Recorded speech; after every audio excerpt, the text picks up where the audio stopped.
J'ai découvert quelque chose d'incroyable grâce à ce sondage de RMC.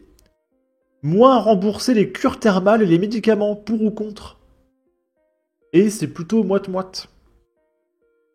Et donc là, comprenez bien que les cures thermales, c'est remboursé par la sécurité sociale. Et les gens sont d'accord, hein.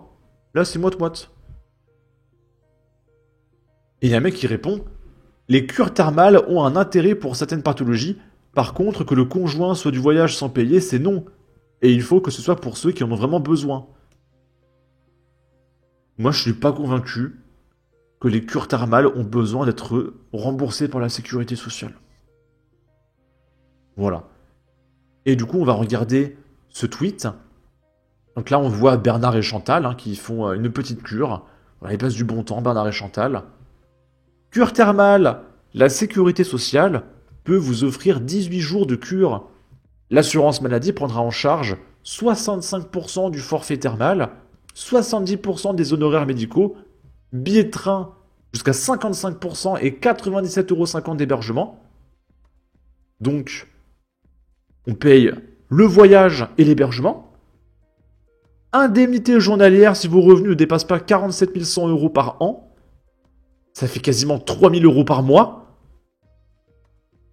C'est complètement lunaire. Si vous souffrez d'une pathologie, troubles respiratoires, rhumatisme, etc., et que votre médecin vous prescrit une cure thermale, vous pouvez bénéficier de cette prise en charge. Là, les mecs, ils partagent le lien de servicepublic.fr, sans déconner. Comment faire une demande de prise en charge pour une cure thermale. C'est le site officiel, sans déconner. Non mais c'est complètement dingue. Pour une cure thermale prescrite en 2024, vos ressources ne devaient pas dépasser 46 000 €. Je sais plus quoi dire. Nicolas Kipeil qui nous dit il faut supprimer le remboursement des cures thermales des boomers et rendre aux actifs le fruit de leur travail. Le Patriot 13 qui nous dit quelle honte. Et oui, 17 millions d'électeurs, 25 millions bientôt, ce pays est foutu. Parce que oui, les électeurs majoritaires, ceux qui votent le plus, qui ont le plus de temps libre, ce sont les retraités. C'est gratuit, c'est Nicolas qui paye. Les vacances du communiste payées par les gamins des autres, il est pas beau le modèle social français. Et là, il y a BFM TV qui nous dit « Sécurité sociale vers un remboursement au prorata des revenus ». Donc en gros, plus vous gagnez d'argent, moins vous êtes remboursé. Et moins vous gagnez d'argent, plus vous êtes remboursé. Donc là, on se dirige vraiment vers le communisme ultime. Un salaire universel. Le mec qui gagne 3 000 aura droit à rien, et le mec qui gagne rien aura droit à 3 000. Donc il n'y aura aucun intérêt à travailler. Mais allons-y. Toujours plus loin dans le communisme. Payer ses frais de santé, un médicament ou une intervention chirurgicale plus ou moins chère selon ses... Alors par contre, BFM TV nous dit ça et il nous montre des compléments alimentaires de vitamine C. C'est pas remboursé par la Sécu, ça.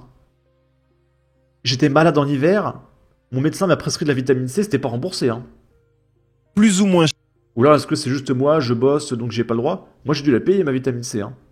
cher selon ses revenus, l'idée divise. Je trouve que ce serait assez juste. S'il y a vraiment Ah oui, c'est juste, c'est très très juste.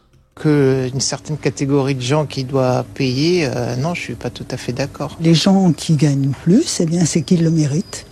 Donc je vois pas pourquoi on les pénaliserait. C'est pourtant l'une des pistes évoquées par la Cour des comptes dans son dernier rapport pour baisser les dépenses de l'assurance maladie et...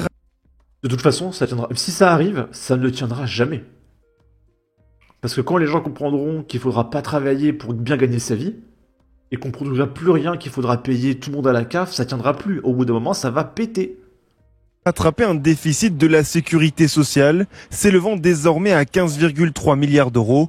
C'est 4,5 milliards d'euros de plus qu'en 2023. Il faut quand même savoir, les Français, on est les champions de la consommation de médicaments. 41 boîtes par an, alors que là où les autres sont à des niveaux bien moindres. Pour mettre...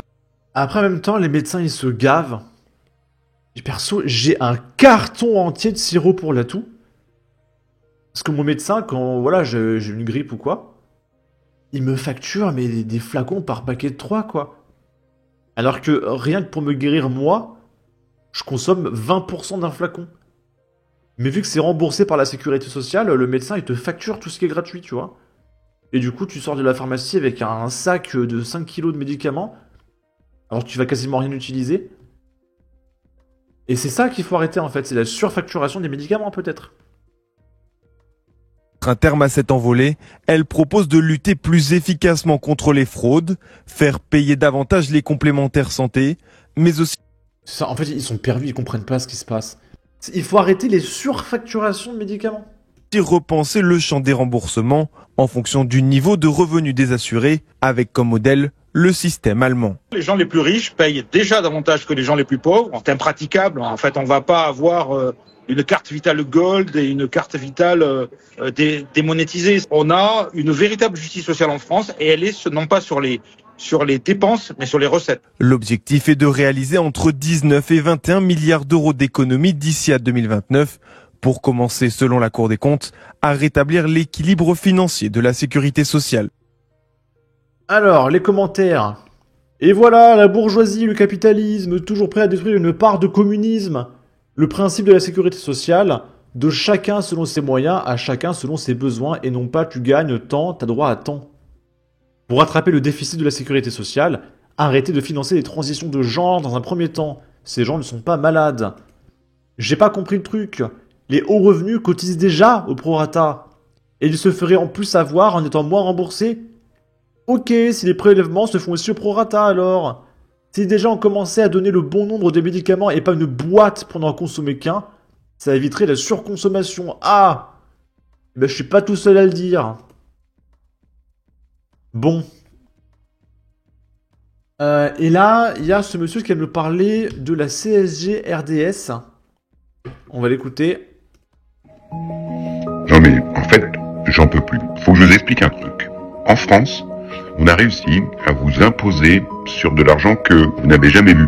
Ça concerne tous les salariés de France. Ça s'appelle la CSG-CRDS non déductible. C'est en bas de votre fiche de salaire. Je vous explique. C'est-à-dire que, en fait, à la fin de votre salaire, on va vous prendre 2,9% de votre salaire. On vous le prend. Donc l'employeur, ça paye. Et après, on va vous le réintégrer pour vous imposer dessus. C'est-à-dire que là, dans l'exemple, j'ai une salariée qui paye 100 € en moyenne tous les mois de taxes. Donc moi, je les paye. Et on lui réintègre. Et sur ces 100 € qu'elle n'a jamais vus, et ben en fait, on va lui prendre son imposition de 10%. C'est normal. Tout le monde trouve ça normal. On nous taxe. On nous impose sur de l'argent qu'on ne voit jamais. Je vous souhaite une bonne journée. Pascal Pro en parle un peu plus bas ici. C'est la CSG, la CSG qui est un des plus grands scandales. Non, pourquoi? Et la vignette. Voilà. Mais parce que mais vous vous rendez compte que la CSG, pardonne-moi, tu payes, entendez bien ce que je vais vous dire, tu payes un impôt sur de l'argent que t'as pas touché. C'est fort. Vous pouvez m'expliquer parce que moi je paye la CSG sur de l'argent que j'ai gagné. Non. C'est-à-dire que ta déclaration d'impôt prend le revenu avant CSG, donc tu payes tu payes des impôts sur sur de l'argent que t'as pas touché. Sur l'argent que t'as pas touché. Tu payes sur des impôts. Par rapport à la déclaration d'impôt. Excusez-moi, je l'ai pas là. Mais si, mais vous le savez même pas. Vous avez été au gouvernement, vous savez même pas ça. Mais tout le monde sait ça. Alors je sais pas qui c'est ce monsieur, mais apparemment il a travaillé dans le gouvernement et il connaît pas. C'est inquiétant. C'est très très inquiétant. Ou alors il se fout de notre gueule. CSG, je dis, mais parce que vous ne vous... T'as ton salaire, tu payes de la CSG, t'as ton salaire, tu gagnes 1 franc, 1 euro. Oui, on est d'accord. T'as de la CSG dessus, nous sommes d'accord. Oui. Tu ne touches que 90 centimes d'euros. Bon, eh bien tu sais imposer sur ton revenu, déclaration de revenus sur 1 euro. Ça te va? Et tu le sais pas. Mais tout le monde sait ça. Ah oui, parce qu'il y a la CSG déductible et la CSG non déductible. Oui. C'est très imprudent à vos prix. C'est un excellent impôt, hein. Mais sauf que c'est un impôt. C'est le meilleur impôt de notre système. C'est un impôt sur le revenu. Tu payes un impôt sur le revenu de 11% sur ton salaire, et après tu payes encore un impôt sur les revenus, mais tu trouves ça bien. Mais la seule chose que vous savez faire, c'est faire des impôts. Donc il y a pas de sens. Ok. En tout cas, tout se passe très bien dans notre bon gros pays communiste. Sur ce, n'hésitez pas à donner votre avis, votre opinion, à partager, liker, commenter, ça aidera au référencement de la vidéo sur YouTube. Abonnez-vous, suivez-moi sur Twitter, prenez soin de vous, salut!